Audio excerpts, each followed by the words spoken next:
I got a PS3.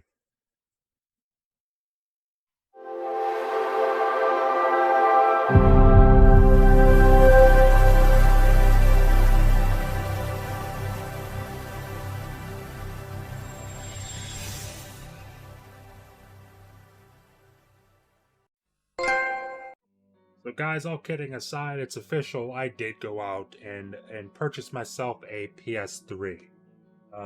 Got one of these controllers right here. My PS3 is over there. You're not going to see it, but it is right there. I got myself a PS3. I was mentioning it actually in a recent video that I did talking about PlayStation and their new team dedicated to game preservation.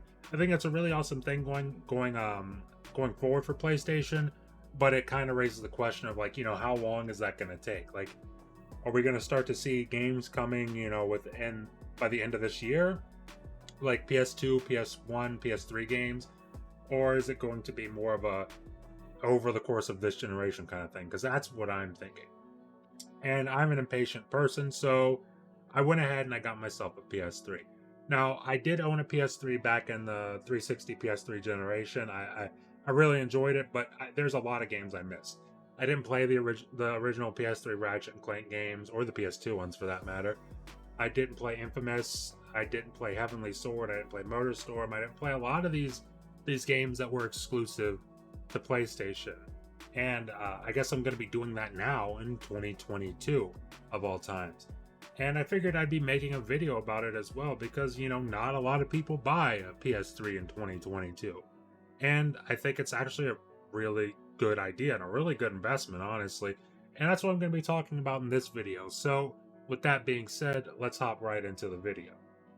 This is not something that I would have done before this past year, but with the lull in gaming right now, where I kinda just feel like I'm perpetually waiting for Starfield, and the massive empty hole in my chest after beating Elden Ring, which is genuinely one of the greatest gaming experiences I've ever had, it's left me with a pretty big decision. Do I play another new game, like maybe Horizon Forbidden West, or do I go to my backlog and start chipping away at stuff? Well, the answer to that question is it's actually neither.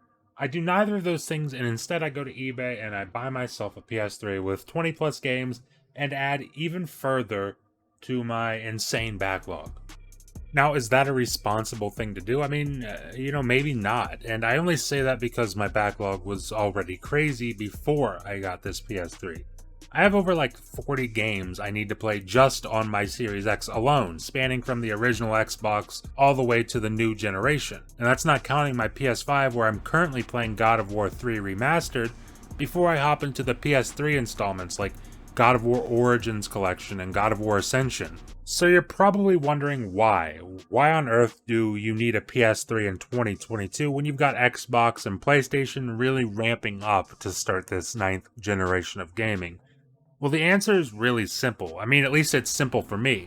There's a lot of PS3 era games that I missed out on because, quite frankly, at that time, I really only played Halo 3 and Halo Reach. I mean, occasionally during that time, I would stop to play Call of Duty with my brother because that's me and my brother's favorite game to play together was Call of Duty Modern Warfare 2 back then. And then, I also had a PS3 during that time.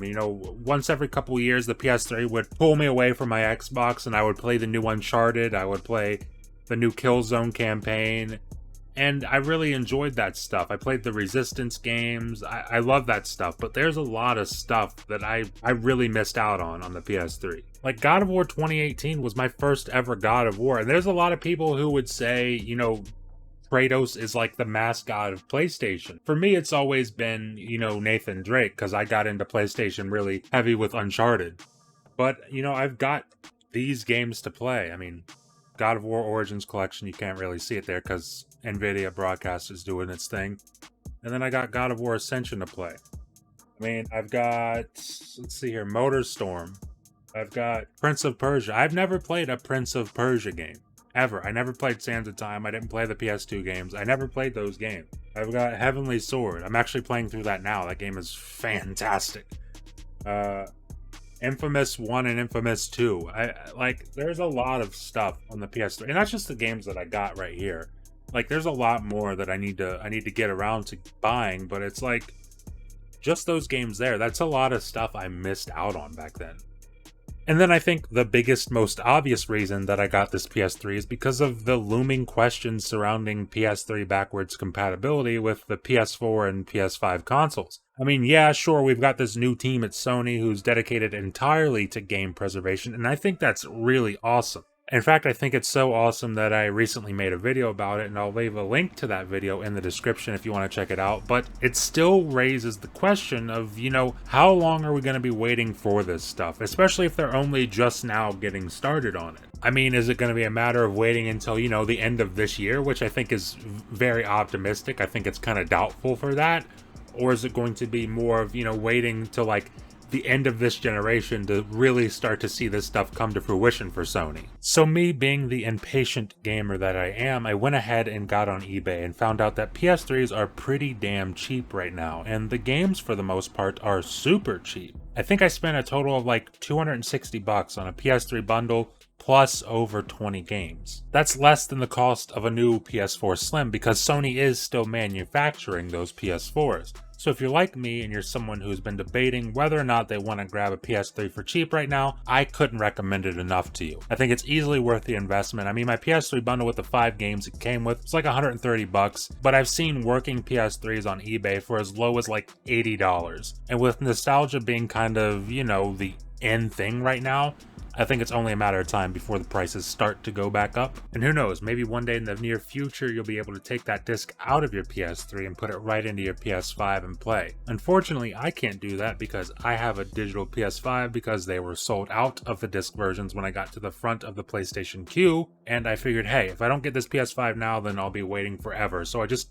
went ahead and got the digital PS5. And I think that's what's most awesome about it is the nostalgia. Like, I booted up Killzone 2, and while I was playing, it felt like I was really able to appreciate it and be blown away by the graphics. I mean, of course, we've got plenty of games nowadays that look way better than Killzone 2 does, but it just made me appreciate what they were able to do with that game back in 2009. The game looks nuts, and it's a 7th gen game. Of course it runs terribly. I mean, it's often under 20 FPS, but because I'm playing on an old console and it doesn't really bother me, and especially since I've already played the game before, it really allows me to just be able to enjoy it.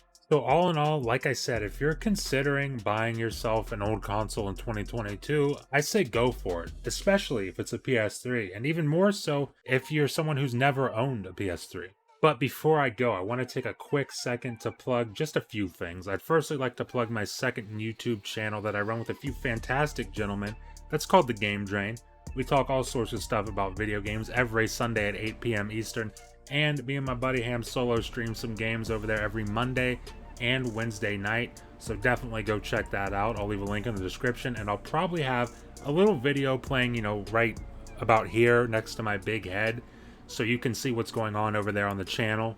And I'd also like to plug my Twitch channel because I am interested in starting to stream a bit more over there, because I really want to just fill the gaps between my content when there isn't a lot going on in gaming, much news to talk about, because I really do want to start having more consistent content for you all. But with all that being said, please be sure to like and subscribe if you are enjoying the content, because it really does help out a lot. Maybe share the video with a friend or a family member. That also helps a lot. And I want to say thank you very much for watching, and I will see you in the next video.